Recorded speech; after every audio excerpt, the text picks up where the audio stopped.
70년 만에 최악 온다. 이 말은 중국의 이야기입니다. 지금 중국의 상황이 굉장히 좋지 않습니다.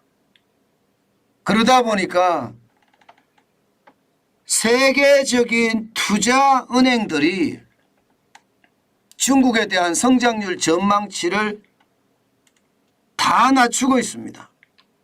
그것도 말입니다. 심각할 정도로 낮추고 있어요. 이대로 간다면 70년 만에 최악의 대침체가 온다. 이렇게 예상할 수가 있습니다. 그 단서는 여기에 있습니다. 지금 말입니다. JP모건 체이스, 세계 최대의 투자은행이죠. 이 JP모건 체이스에서 말입니다. 중국의 경제 성장률을 최악으로 잡았습니다. 작년에 3% 성장했잖아요. 올해는 4.8%까지 떨어지고요. 내년에는요 4.2%까지 떨어진다는 얘기예요. 3년 연속 5% 미만의 성장률을 기록한다는 겁니다. 이것은 어찌 보면 말입니다. 70년 만에 최악입니다. 마오쩌둥이 집권을 하고 말입니다. 그 이후에 최악의 상황이 된다는 뜻입니다. 마오쩌둥 집권기가 1949년부터 1959년까지였거든요. 그때 이후로 3년 연속 5% 성장률 미만을 달성한다는 것은 70년 만에 최악이라는 그런 전망까지 나오고 있습니다. 그 정도로 말입니다. 지금 중국의 상황이 심상치 않다는 이야기입니다.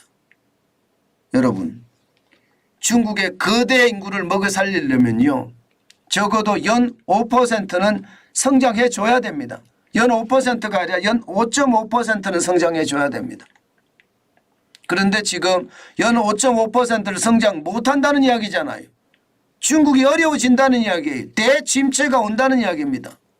실질적으로 말입니다. 여러분, 지금 중국 경제 성장률 전망을 쭉 보시면요, 1976년에 문화대혁명이 일어났을 때 마이너스 1.6%를 기록한 이후에요 대부분의 고성장을 구가했습니다.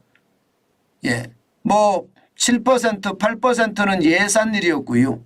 2011년에는 9.6%까지 성장을 했습니다. 근래에 들어서는요 2019년에 6%까지 성장을 했거든요. 이것이 2022년에 2.2%까지 망가지더니 2021년엔 8.4% 성장했고요. 그리고 작년에는 3%.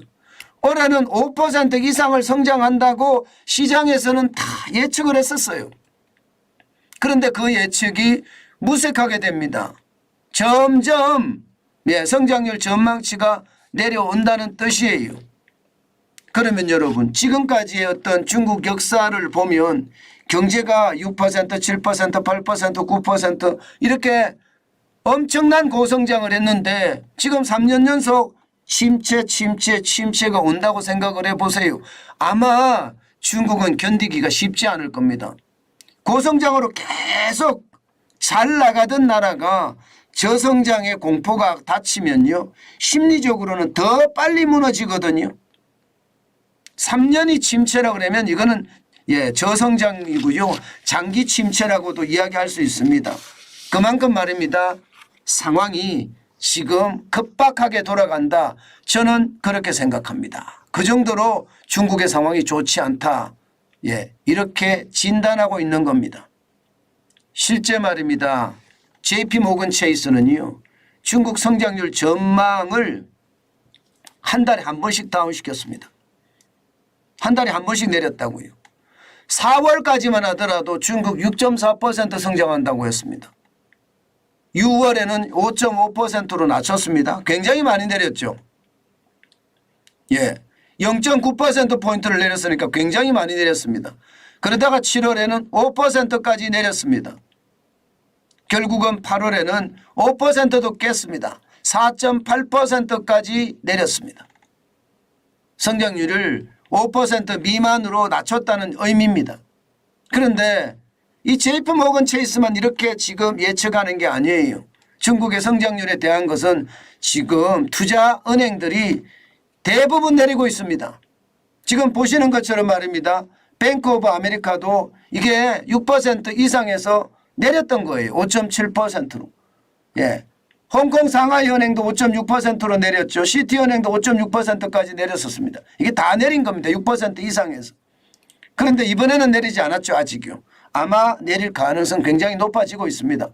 골드만삭스도 5.4%인데 지금 JP모건이나 바클레이즈는 내린 거예요. 지금 4.8%, 4.5%까지 내린 겁니다. UBS는 아직 안 내렸습니다. 아마 내릴 겁니다. 노무라도 5.1%인데 아마 내릴 겁니다. 중국 정부가 생각하는 올해 성장률 전망치 5.5%인데 5.5%는 턱없이 부족할 가능성 굉장히 높아졌다는 뜻이에요. 이게 여러분 투자은행들이 전망하는 것은 이거는 굉장히 예의주시해야 됩니다. 왜냐고요? 투자은행들도 투자를 하거든요. 경기 전망을 제대로 못하면 말입니다. 본인들이 투자한 돈이 다 날아갈 수도 있기 때문에 진짜 신중하게 결정하거든요. 그것을 감안했을 때 지금 JP모건이나 바클레이즈가 4.8%, 4.5% 지금 8월 전망을 내렸잖아요. 이제 다른 투자은행들도 줄줄이 내릴 가능성 굉장히 높아졌습니다. 그렇게 내렸을 때 시장에는요 그만큼 큰 위기가 다가온다 이렇게 얘기할 수가 있습니다. 그만큼 말입니다. 중국에 계속되는 지금 부동산 기업들의 도산까지는 아니죠. 줄 디폴트가 이게 영향을 굉장히 미친다는 거예요. 문제는 2021년에 흥다, 2022년에 완다, 그리고 2023년에 비구이 위안과 원양산인가요? 이렇게 원선양인가요? 여기까지 계속 이렇게 확장되고 확대되는 모양새 앞으로도 더 될 가능성이 많다는 것 아마 충격을 주고 있는 겁니다. 투자은행들은 지금 바짝 긴장하고 있는 거예요. 실질적으로도 보면 중국 부동산 기업의 부채 와우 장난 아닙니다. 당장 50대 개발업체만 하더라도 3,676조예요. 3,676조 원. 중국 돈으로 20조 위안. 전체 부동산 기업은 100조 위안입니다. 우리 돈으로는 1경 8,380조. 이거 버텨낼까요? 버텨내기 어렵다는 이야기예요. 그러니까 투자은행들이 전부 다 하나같이 지금 성장률을 내리는 겁니다. 그만큼 말입니다. 중국의 상황 진짜 좋지 않다고 생각을 하는 거고요. 더 심각하게 보는 것은요. 이게 부동산이 금융적으로 지금 전이가 되고 있기 때문에 여기에 대한 위험성을 자꾸 이야기하고 있는 거예요. 지금 중농신탁이라고 신탁사 중에서는 넘버1 신탁사가 유동성 위기를 겪고 있죠. 여기에다가 말입니다. 우캉신탁도 유동성 위기를 겪고 있다는 시장의 이야기가 나오고요. 광타신탁도 나오고요. 중앙신탁도 나오고 있습니다. 신탁사들이 줄줄이 유동성 위기를 겪는다는 이야기가 지금 나오고 있는 거예요. 자, 이렇게 되면 여러분, 외국인 투자자들 괜찮을까요? 저는 외국인 투자자들이 가만히 있지 않을 것 같습니다. 안 그래도 말입니다. 중국 시장에서 외국인 투자자들이 많이 빠져나가는 형국인데 이대로 가면 더 많이 빠질 수도 있다는 게 현실이 되지 않을까요? 예를 들어서 말입니다. 지금 비구이 위안 채권을 산 사람들 어떻게 될까요? 이거 여러분 제가 보기에는 완전 충격이 될 가능성 크다고 봅니다. 자, 여러분 이거 한번 보세요. 비구이 위안이라는 중국 부동산 기업 중에 1등 업체입니다. 여기에 대한 채권을 가지고 있는 거 한번 보세요. 블랙락이면 미국 최대의 사모펀드라고 이야기할 수 있죠. 적지 않습니다. 3억이에요. 3억 5,190만 달러나 됩니다. 적지 않죠. 예, 홍콩 상하이 은행도 3억 4,360만 달러. 알리안츠는 3억 100만 달러고요. 피델리티는 1억 8,700만 달러. UBS도 있습니다. UBS도 1억 3,370만 달러예요. JP모건도 있습니다. 1억 1,600만 달러예요. 지금 만약에 이렇게 피해를 입었는데 이거 더 피해 입으면 안 되겠어. 이거 안 되겠네. 좀 우리가 준비를 더 해야 되겠네. 그렇게 되면 여러분 결국 말입니다. 이 부동산 채권이 어떻게 될까요? 이 부동산 채권이 진짜 와장창창 무너지는 겁니다. 그러면 중국의 부동산 기업들은 더 최악으로 갈 수 있는 그런 상태가 된다는 거예요. 그게 바로 금융위기의 공포로 더 발전될 수 있다는 이야기입니다. 그만큼 말입니다. 뱅크런이라고 이야기할 수 있죠. 뱅크런이 일어날 수도 있다는 거예요. 외국인 투자자들이 다 빠져나갈 수 있다는 겁니다. 그게 중국에서는 지금 가장 최악의 위기, 최악의 상황이다. 이렇게까지 이야기하고 있거든요. 그 정도로 상황이 진짜 좋지 않은 그런 상황으로 내몰리고 있다. 이렇게 생각합니다. 실제 말입니다. 여러분. 실제 그런 지표도 나옵니다. 그런 지표도 여러분 보세요. 8월 16일 현재입니다. 위안 달러 환율이 7.2983입니다. 2983. 2983이면 또 올랐죠. 예, 작년 11월 1일에 7.3257이 있었습니다. 지금 7.3257 조만간 넘어갈 것 같아요. 이대로면. 위안 달러 환율이 계속 올라가잖아요.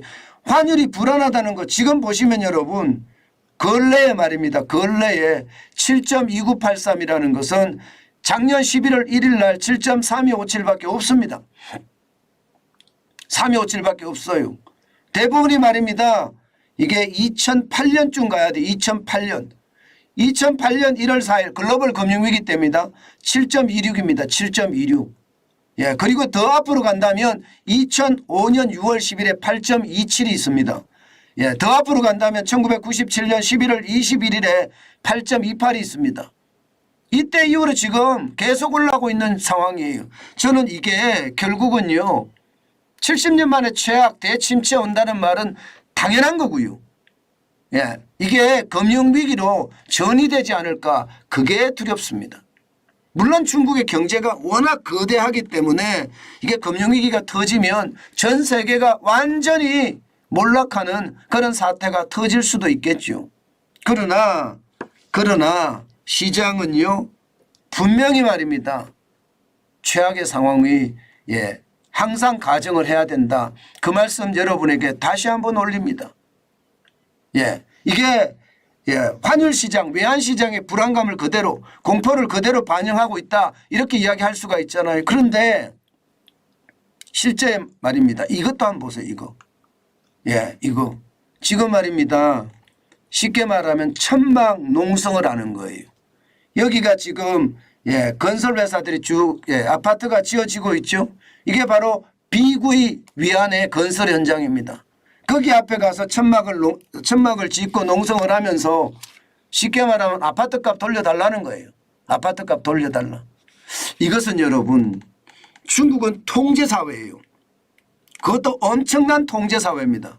그런 통제사회에 이렇게 말입니다. 천막 농성까지 시작을 했다면요. 이게 베이징 건처라고 하거든요. 그러면 중국 전역에서 말입니다. 아파트가 다 지어지고 있는데 지금 집값이 절반 이하로 떨어진 데가 수두룩하다고 하니 이렇게 천막 농성을 하면서 집값 물어달라 이야기 안 나올까요? 저는 충분히 나올 수 있다고 생각을 합니다. 그렇기 때문에 여러분 지금 중국은요. 그 정도로 말입니다. 최악이다. 지금 현장까지도 국민들까지도 움직인다. 이런 생각을 하면 여러분 두렵게 생각해야 됩니다. 저는 여러분들에게 작은 단서를 가지고 여러분들에게 늘 말씀을 드리지만 그 단서가 말입니다. 그리고 제가 그 단서를 선택을 할 때 이게 향후 어떤 파장을 불러올 것인지 또 주변 여건을 다 검색을 한 다음에 제가 선택을 하거든요. 그런데 굉장히 나빠지는 그런 모양새로 간다는 것이 솔직히 저는 조금 두렵다고 생각을 합니다. 조금 두렵다. 예, 그렇기 때문에 여러분 진짜 조심하셔야 돼요. 진짜 조심하셔야 돼요. 제가 참 자꾸 이야기를 하는데요. 이게 너무 가볍게 봐서는 안 됩니다. 우리 정부가 오히려 굉장히 가볍게 보는 그런 경향이 강한데요. 절대로 가볍게 보지 마시고 무겁게 시장을 봤으면 좋겠습니다. 그래야지 그 위험도 그만큼 줄이지 않을까 저는 그렇게 생각한다는 뜻입니다. 제발 시장을 조금 무겁게 보는 지금 그런 습관을 가져야 된다. 저는 그렇게 생각합니다. 아무래도요. 약간은 시장을 보수적으로 볼 필요가 있습니다. 이게 너무 공격적으로 시장을 보면요.